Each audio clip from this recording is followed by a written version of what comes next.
So this is the Hyundai Kona Electric, and you know the Kona, right? It's a B-segment SUV from Hyundai.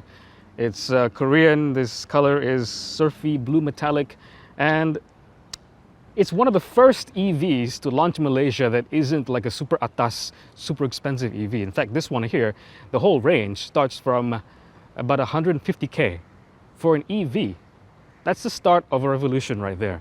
But can it convince me that it can fit into my life? Because this thing doesn't really have a huge battery. So you would have range anxiety, or you're more prone to range anxiety. This thing has a top range of about 305 kilometers. That's not that much, but it can get you around the city, urban traffic and everything. But I'm not the biggest EV proponent or fanboy. And I'm wondering if I can live with this car. Let's say, well, I live in a place that isn't really EV friendly. I have no charger where I work, no charging station where I stay, no plug point where I park. So can this thing fit into my life?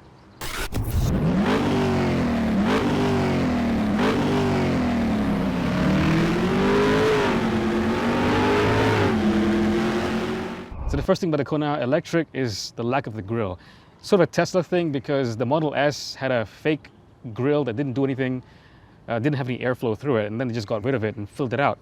Same thing over here, lack of grille, but the Kona face is intact. What I really find interesting / quirky is the position, or the off-center position of the charging port over there. You gotta do this, and when you plug in the port, it looks like one of those like intravenous, or like, you know, you go to the hospital, they want to feed you, they kind of like run a line into your nose. It's kind of like that. It's kind of weird looking, but it does get looks in this color. So with the side profile, it's very much a Kona. I can't really tell any difference between this and the other ones. Well, the N line has some sporty touches, but this is more of a Kona 1.6 or a Kona Active or whatever they have.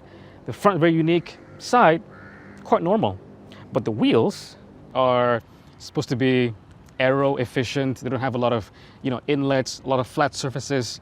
These are only for the Kona Electric. The tires that they pair with, quite unique of a choice, because these are Nexen and Ferrer SU1s. These are not low roll resistance, efficiency oriented tires.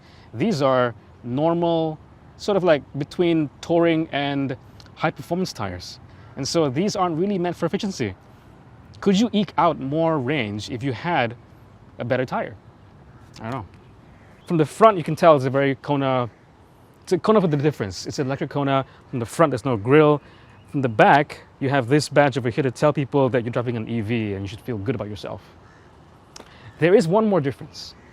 So the last thing about the Kona Electric is that you get less ground clearance. You don't see that unless you get really down here.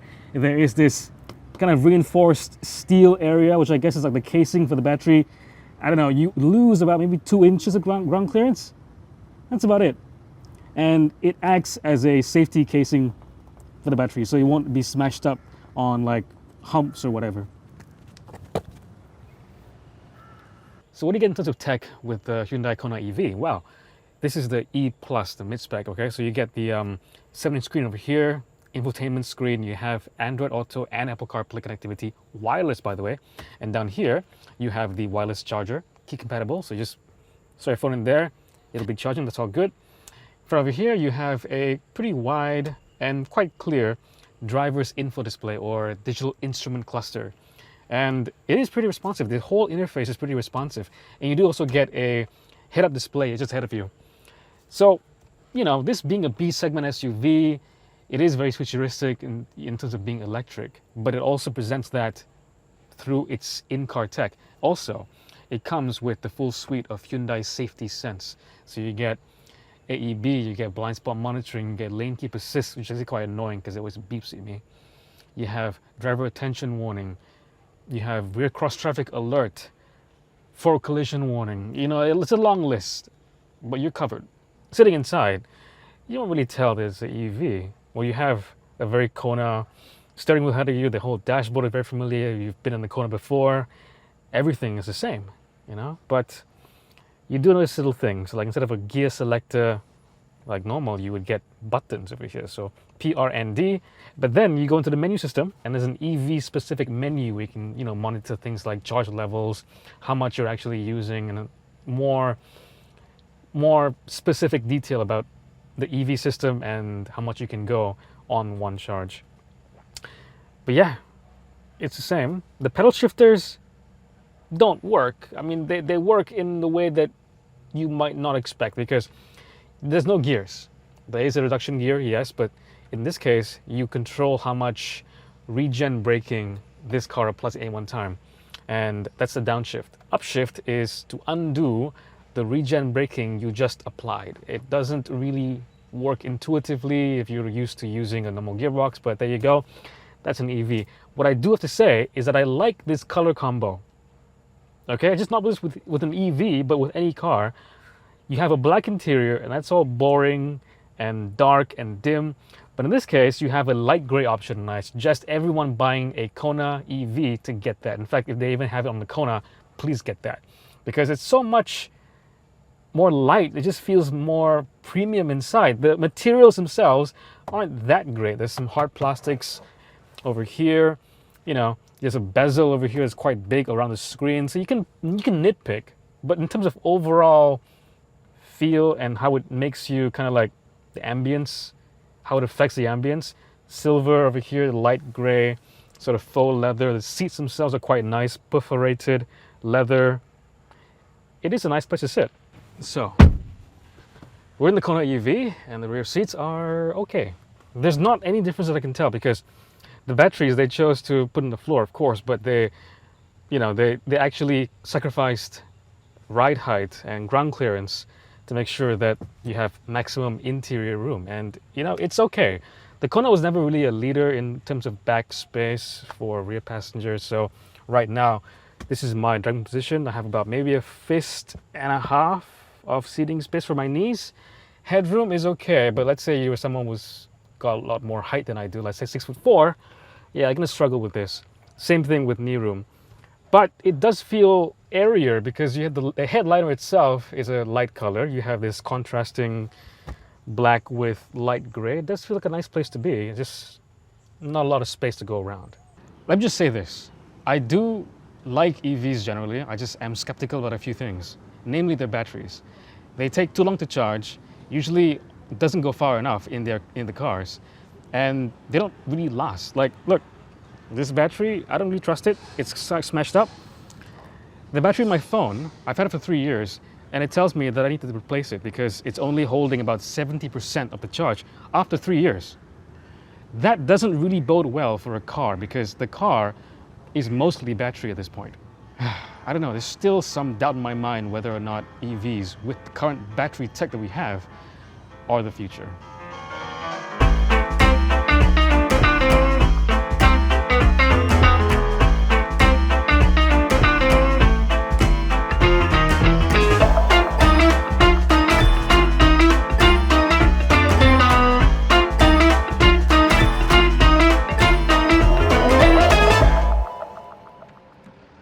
Alright, so obviously, if you have a Kona EV or any EV, charging becomes your entire life.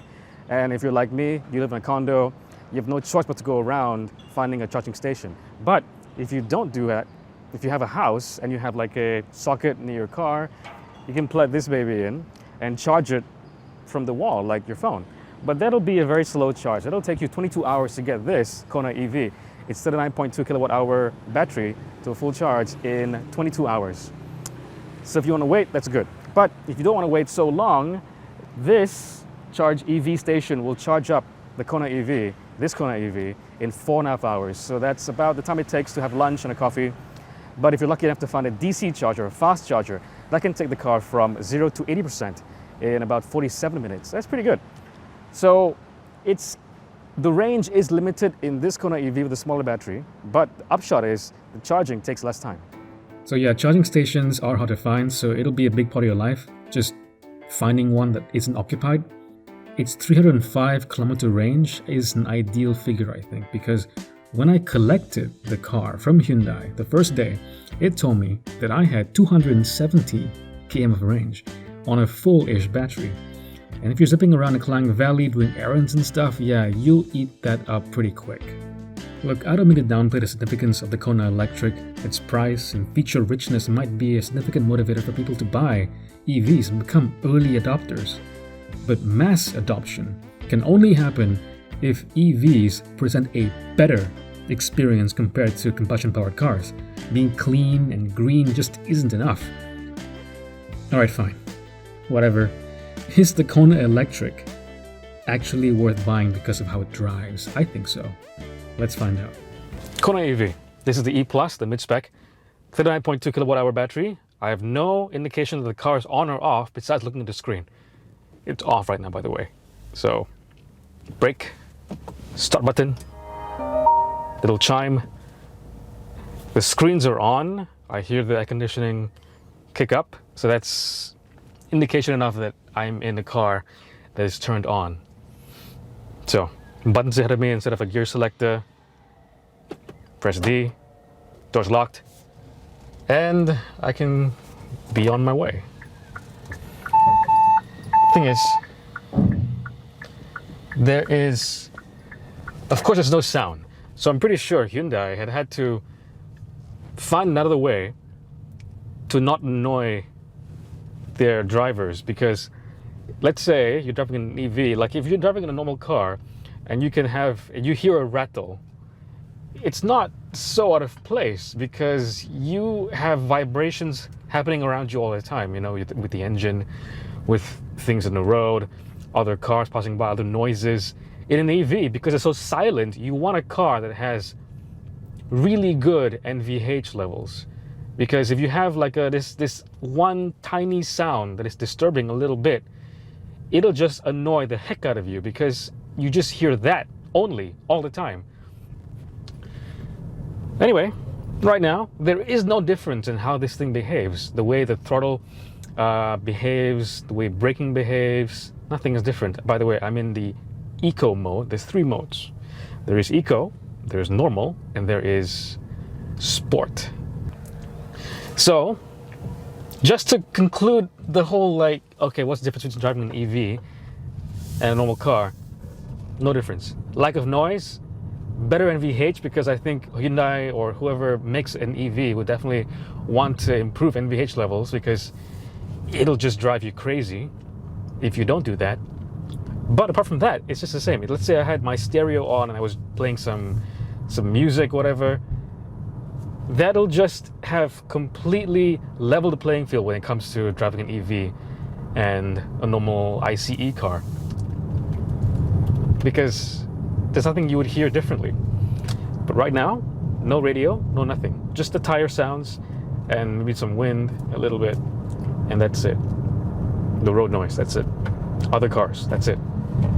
Other than that, completely silent. All right. What does this car have in place of an engine? It has a single electric motor. This is exactly the same, like platform-wise. This is the exact same car, for the most part, as a Kona, except they've hollowed out the floor to fit in that 39.2 kilowatt-hour battery. Lithium polymer, by the way, lithium-ion polymer. So they've done that. At the front, this is still a front drive car.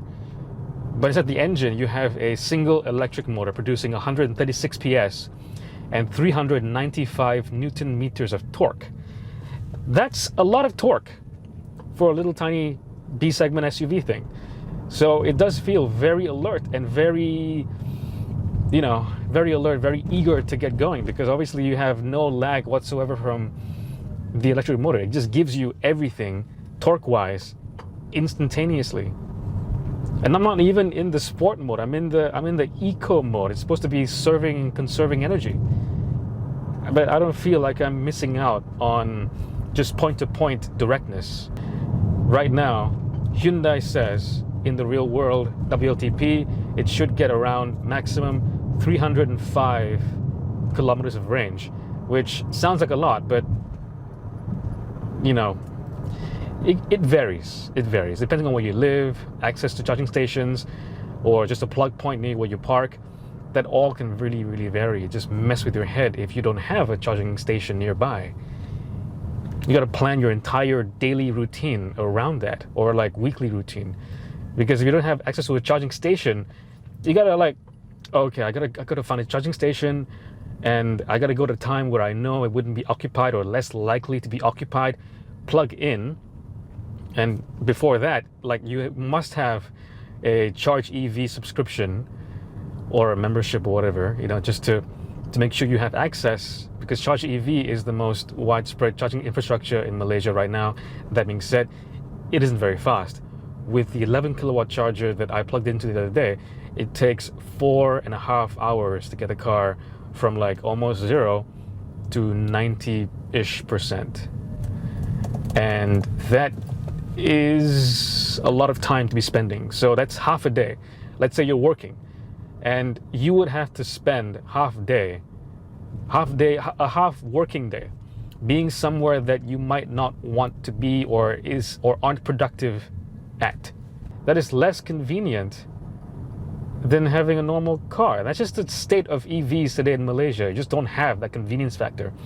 If you have a house and you plug it in, like I said, 22 hours. And the thing is, you can top it up. Maybe if you have a car that is a Kona EV that is depleted to like 50%, like your phone, you don't feel good about going outside with a phone that is 50%, and that anxiety just increases when you have an EV, because you don't feel good about that at all. So if you can top up your battery to, let's say, 70% overnight, that's still going to do a lot to your range anxiety. Still 395 newton meters of torque with the E-Max, but the power goes up to 204 PS. And you get, crucially, 484 kilometers of range estimated.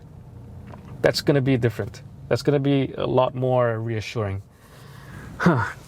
So, this car is definitely faster, more alert, and more daily drivable, just because it's more comfortable, more silent, more refined, and just quicker, more agile. This has multi-link rear suspension at the back, so it's supposed to be, coupled with the lowered center of gravity, center of mass that you get with all that battery down low at the floor.